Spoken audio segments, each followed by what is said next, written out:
I was there before they spoke, before they learned the weight of silence, before they believed that words could save or destroy them. I existed in the spaces between their breaths, in the half-light of mornings that promised nothing, and in the soft ache of nights that forgot to end. I was not born, I was remembered. The echo of what they refused to say, the pulse behind every careful glance. They'd built their lives around me without knowing I was already watching. The father thought he could hide me in duty. The mother tried to bury me beneath kindness. The daughter carried me like a secret she didn't choose. And the stranger followed me through time, chasing the shape of something he could never own. I waited through their lies, through their love, through the small mercies they mistook for peace. I watched them laugh at dinners filled with invisible weight. I felt their hearts tighten when truth brushed too close. I was not cruel. I was patient. I knew that one day their silence would call me by name. They thought they had locked me away inside walls made of fear, but I was the air between them, the tremor in their voices, the quiet that followed every almost. I have no face, no form, only reflection. I existed in the piano's hollow body, in the photograph that refused to fade, in the letter written too late. I am what survives when memory forgets, what remains when love turns inward. I do not punish, I reveal. I am not their enemy, though they often wished I were. I watched them long enough to know that even silence tells the truth eventually. The father built a lie to protect them. The mother wore her silence like prayer. The daughter remembered everything. The stranger carried the burden of knowing. And through them all, I waited not for confession, but for understanding. I was there when they first looked away from each other, and I will be there when they finally look back. I am the truth that never needed to speak, because deep down, they always heard me. I lived in their pauses, in the hesitation before every answer, in the smiles that stayed too long. I was in the air between their sentences where love trembled, afraid of its own reflection. They believed that silence was mercy, that keeping pain unspoken was another name for protection. But love cannot live where words are buried. It becomes something else, something heavy that bends the body without leaving a mark. I felt it every time the mother reached for her husband and stopped halfway, her hand suspended between forgiveness and fear. Every time the father opened his mouth to speak and closed it again, swallowing the sound before it became a wound. They both thought they were saving each other, and in doing so, they built a cage made of devotion. I lived there, too, in the daughter's eyes, as she learned that silence was safer than honesty, that quiet could be mistaken for strength. I grew inside her like memory, blooming where no light reached. And when the stranger came back looking for answers, I was the one guiding his steps, not to uncover, but to remember. I watched them all turn love into sacrifice, into performance, into survival.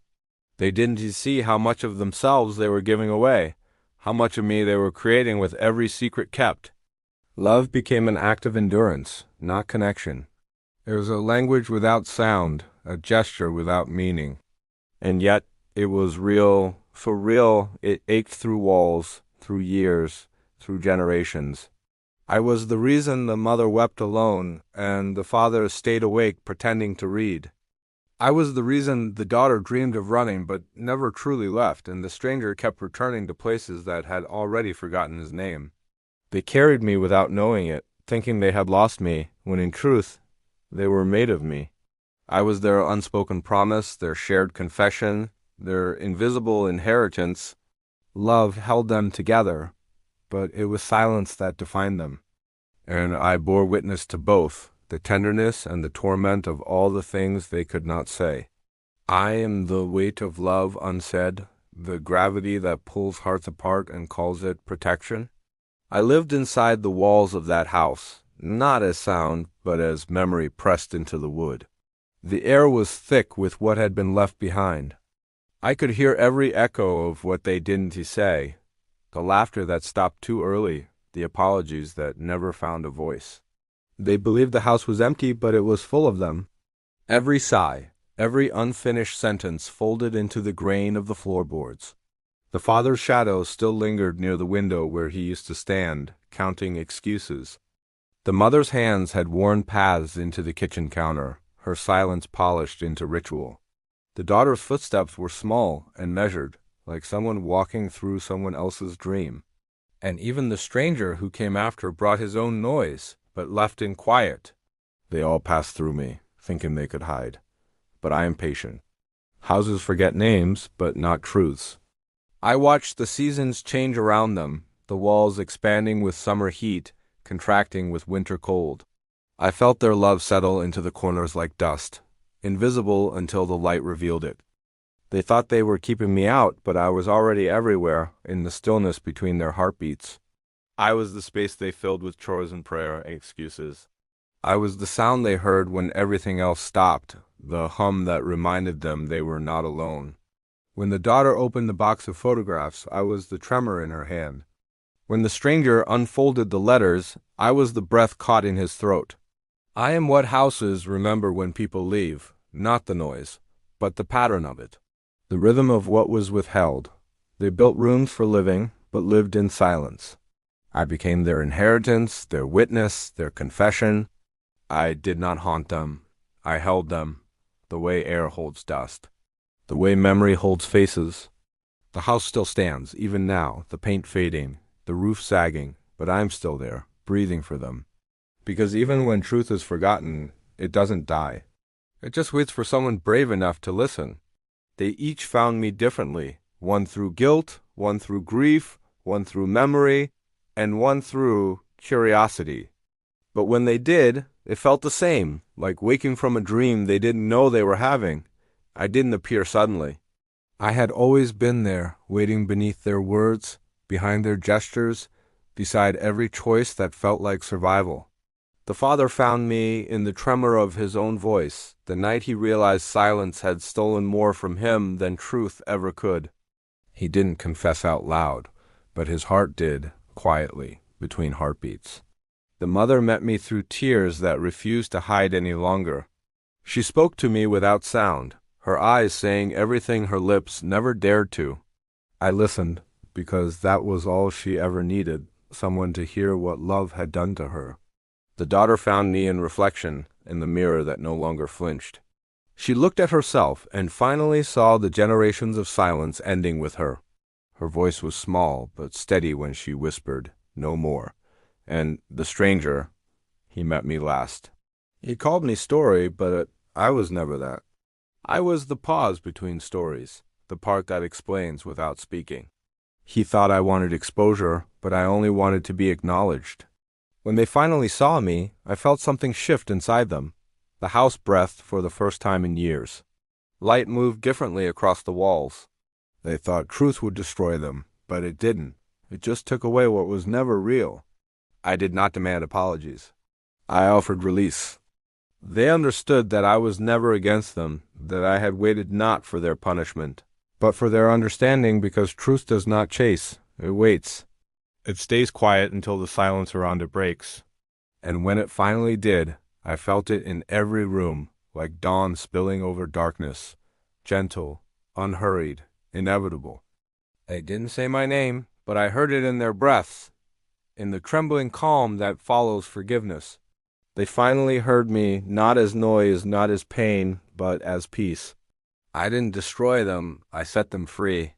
They thought the truth would come like fire, but it came like light, soft, unhurried, inevitable. I didn't take anything from them. I simply returned what was already theirs. The father stopped running. The mother stopped hiding. The daughter stopped remembering out of fear and began remembering out of love.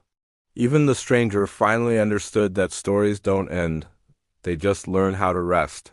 I watched them breathe again, differently, deeper without the weight of pretending.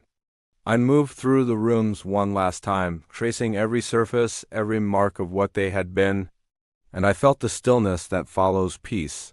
Not silence, not emptiness, but balance. The house exhaled, and for the first time, it was only air. No more ghosts.